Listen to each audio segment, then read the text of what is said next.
manger, exactement. Donc, ces formes verbales, analysons-les. Comment elles sont construites? Dans les trois cas, le premier verbe, c'est le verbe auxiliaire, avoir ou être à l'infinitif. Et le deuxième élément, manger, reçu, aller, c'est quoi? Le participe passé. Si vous vous rappelez, nous avons déjà rencontré cette forme. Mais moi, je vous ai dit qu'avant, il faut étudier le passé composé pour être capable de comprendre l'infinitif passé. Cette forme-là s'appelle infinitif passé. Infinitif passé. Ça se construit avec le verbe avoir ou être à l'infinitif. Ça veut dire qu'il ne faut pas conjuguer le verbe avoir ou être. Ça va rester comme ça. Et le deuxième élément, ça va être le participe passé.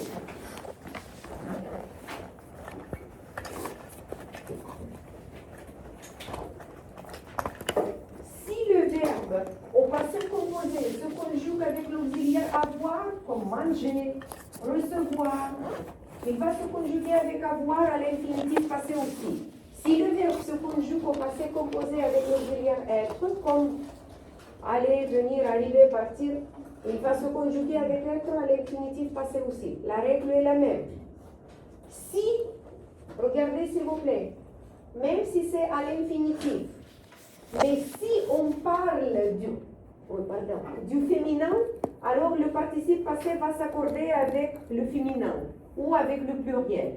Par contre, les participes passés qui se conjuguent avec avoir ne s'accordent pas en genre ou en nombre. Donc on respecte exactement les mêmes règles que pour le passé composé. Alors, quand on utilise l'infinitif passé, souvent on l'utilise avec la préposition après. Après avoir mangé, j'ai pris un café. Ça veut dire, j'ai mangé, j'ai fini ça, après j'ai pris un café. Donc ça exprime une action finie et finie avant une autre action. Donc on peut écrire comme ça. L'infinitif passé exprime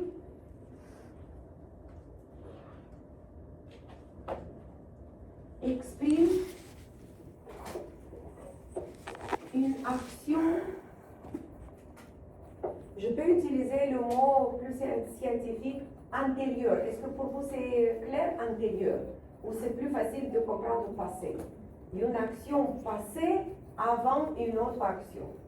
Une action passée avant une autre action. Le mot passé, c'est le synonyme de antérieur. Ça veut dire une action antérieure par rapport à une autre action. Maintenant, attendez s'il vous plaît. Je n'ai pas de place ici. Je vais écrire 3 exemples ici.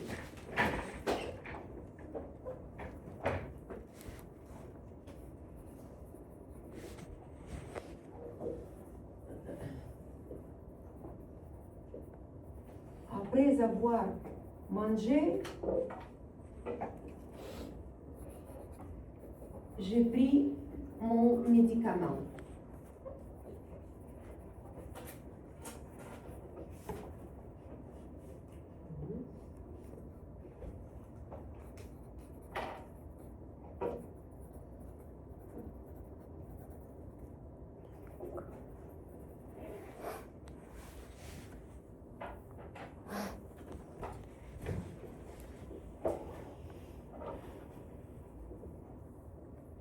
Toujours avec après. Pas toujours, il y a d'autres expressions aussi. Mais avec après, oui. Mais pas seulement avec après. Avant? Non, avant, non. Après avoir... Je vais vous parler maintenant d'une autre chose. Attendez, s'il vous plaît. Après avoir mangé, je vais prendre mon médicament.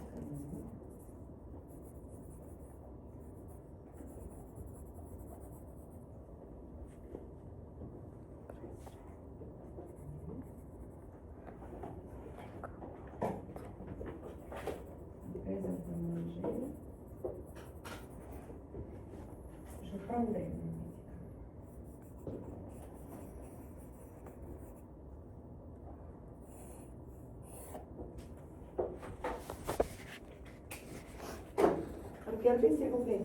Toutes les trois phrases commencent de la même façon, après avoir mangé.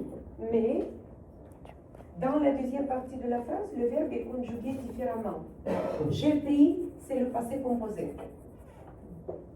Je peux, c'est le présent. Et je prendrai, c'est le futur simple. Qu'est-ce que je veux vous dire? Que l'infinitif passé peut être utilisé et pour le passé, et pour le présent, et pour le futur. L'important que cette action doit être la première. D'abord, il faut faire ça, après l'autre action. D'abord ça, et après l'autre. D'abord ça, et après l'autre. C'est ça qui s'appelle antérieur. Antérieur, c'est quelque chose qui se passe avant une autre action et qui doit être fini avant cette action. Donc on peut écrire aussi qui exprime une action finie, peut-être c'est mieux, et pas passé, finie ou achevée avant une autre action. Et cette autre action peut être dans le passé, dans le présent ou dans le futur. Vous comprenez? Voilà. Ici, j'ai utilisé le verbe qui se conjugue avec avoir, mais je peux vous donner un autre exemple avec être. Peut-être après être arrivé au travail, j'ai allumé mon ordinateur. Ou après être arrivé, je peux connecter mon ordinateur. Ou après être arrivé, j'allumerai le projecteur. Je peux utiliser un verbe qui se conjugue avec être. C'est clair? Maintenant, Massoud a posé une question intéressante. Et ça, c'est tout à fait logique. Il y a après et il y a son contraire avant. Mais après, avec avant, on n'utilise pas l'infinitif passé, mais on utilise l'infinitif présent. Avant de manger. Avant de manger, peut-être j'ai pris mon médicament. Donc avec avant, si vous voulez, écrivez s'il vous plaît avant, plus de, et plus infinitif présent. Infinitif simple, pas infinitif passé. Avant de faire quelque chose, il faut bien réfléchir. Avant de traverser la rue, il faut regarder à droite et à gauche. Avant de faire quelque chose. Et pas avant de avoir faire. Non. Avant de plus infinitif. Après, infinitif passé. Pourquoi? Je ne sais pas. C'est comme ça la règle. Vous pouvez noter ça pour vous. Qu'avec avant, qui est le contraire de après, on n'utilise pas l'infinitif passé, on utilise l'infinitif présent.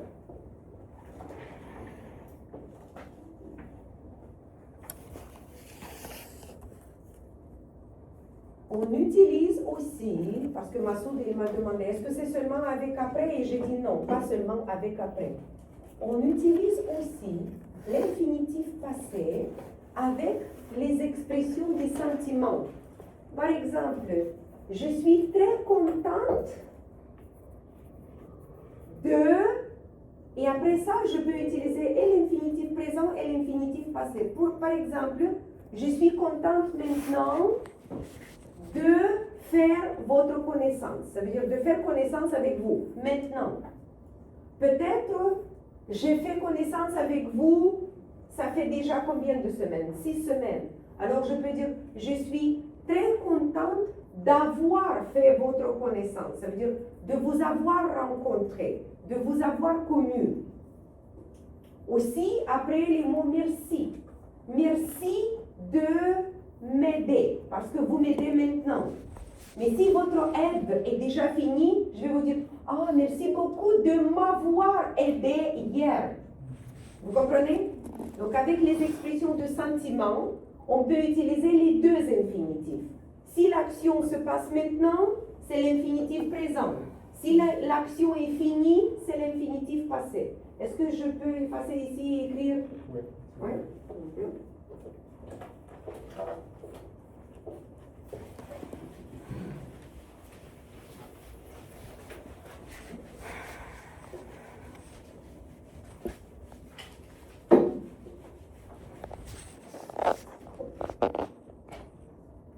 Avec sentiment et de remerciement, expression de sentiment ou de remerciement, on peut utiliser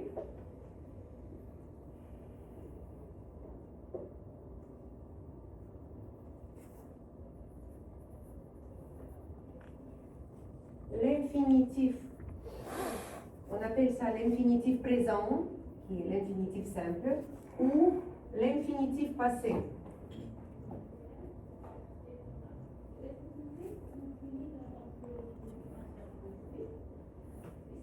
Ici, j'écris si l'action se passe au même moment ou au présent, au même moment ou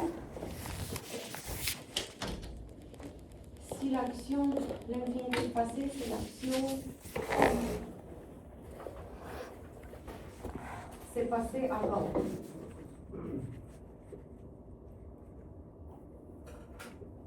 Exemple. Je suis heureuse de te rencontrer.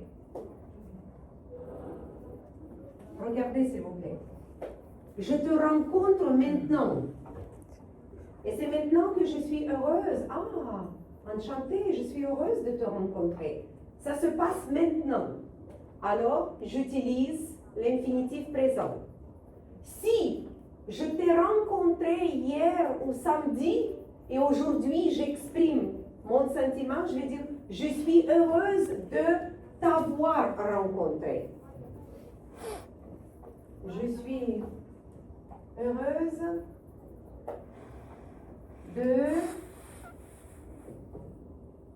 t'avoir rencontré. Pourquoi? Parce que je t'ai rencontré hier ou avant-hier, pas maintenant, pas aujourd'hui. Et je t'exprime mes sentiments maintenant. Mais pourquoi je suis heureuse? Parce que je t'ai rencontré hier et j'ai eu l'impression que tu es une bonne personne.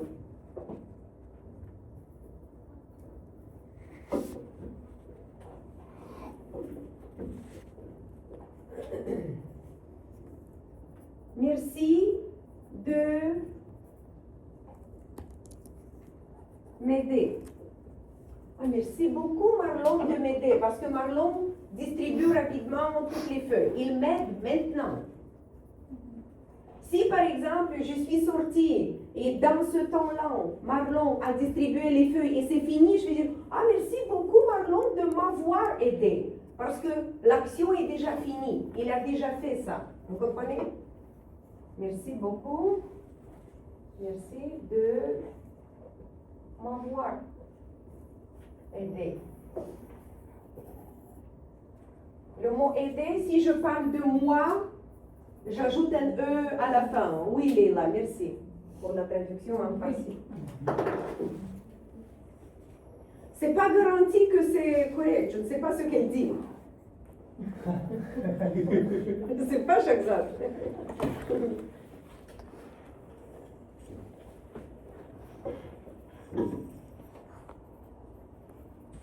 Parfois aussi, mes amis, l'infinitif présent peut avoir le rôle pas seulement du moment actuel, mais aussi du futur.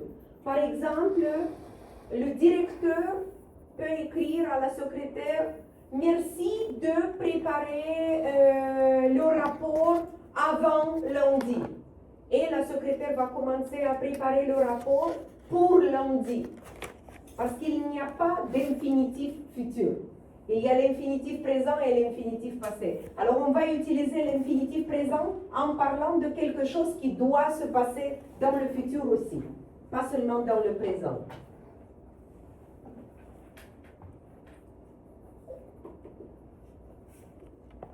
Je ne connais pas toutes les langues, mais pour les Ukrainiens, je peux dire que ça, vous traduisez par le présent. Merci que vous m'aidez maintenant. Et ça, vous allez traduire par le passé. Merci que vous m'avez aidé. Vous comprenez? Donc, ça, on peut remplacer par que plus le présent. Ou que plus le passé composé. Mais je ne peux pas dire dans toutes les langues. Les langues d'origine latine, espagnol, portugais, l'italien, c'est sûr que c'est la même chose, la même structure. Pour le farsi, pour le vietnamien, l'indien, je ne connais pas. Chinois non plus. La même chose, oui, ok, d'accord.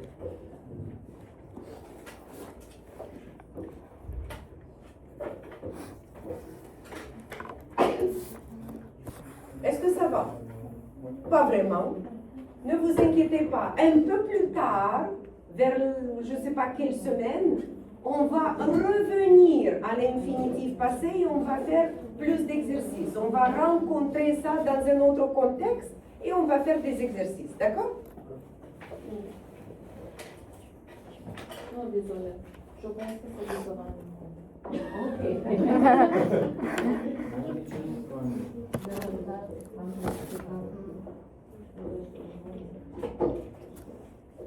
Ici, après être allé à la piscine, j'ai mal aux yeux. Ça veut dire, je suis allé à la piscine et comme résultat, j'ai mal aux yeux à cause du chlore.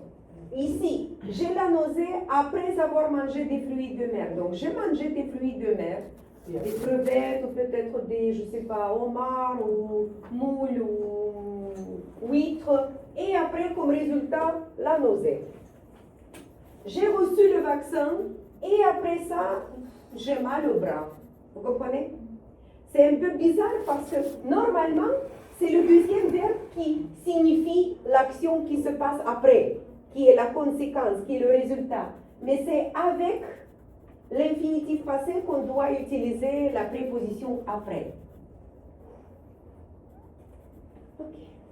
Est-ce que vous pouvez je ou my bras après avoir soulevé? Oui, bien sûr, oui. On peut changer l'ordre des propositions dans la phrase. Question? Non? Non? Est-ce que vous avez compris? Comme ci, comme ça, ok.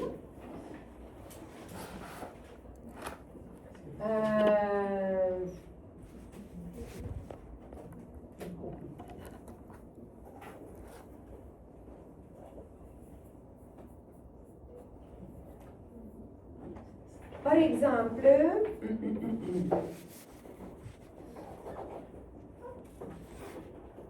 deux actions.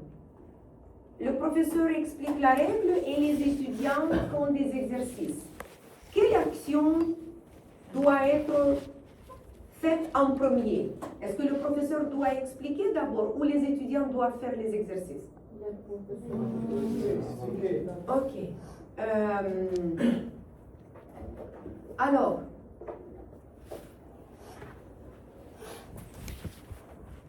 c'est pas un bon exemple. Les étudiants doivent lire la règle et après faire les exercices. Oui. Pourquoi j'ai dit que ce n'est pas un bon exemple ce que je viens de dire? Parce que le professeur explique, mais les étudiants font des exercices, les sujets sont différents, le professeur et les étudiants. Mais avec l'infinitif, ça doit être le même sujet, comme avec le gérondif. Alors, les étudiants lisent la règle et les étudiants font les exercices. Alors, lire la règle à l'infinitif passé. Dites-moi s'il vous plaît l'infinitif passé du verbe lire. Après, avoir. Lu. Après avoir lu la règle,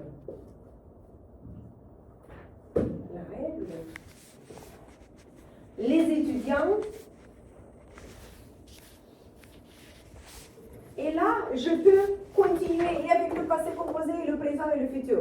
Les étudiants ont fait les exercices, les étudiants font les exercices ou les étudiants feront les exercices. Mais en premier, il faut lire la règle. Vous comprenez? Donc après avoir lu la règle, les étudiants sont capables de faire les exercices. Les étudiants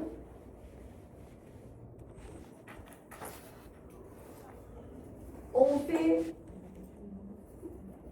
des exercices, font des exercices ou feront des exercices.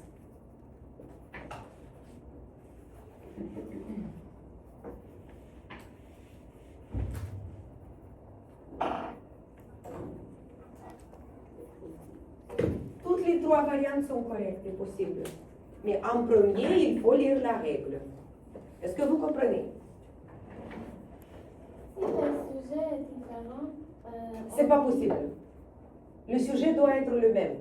ok, mais si on va dire quelque chose de... Alors, on n'utilisera pas l'infinitif passé. On doit utiliser après que. Et la phrase est construite différemment. Après que le professeur explique la règle, les étudiants font des exercices.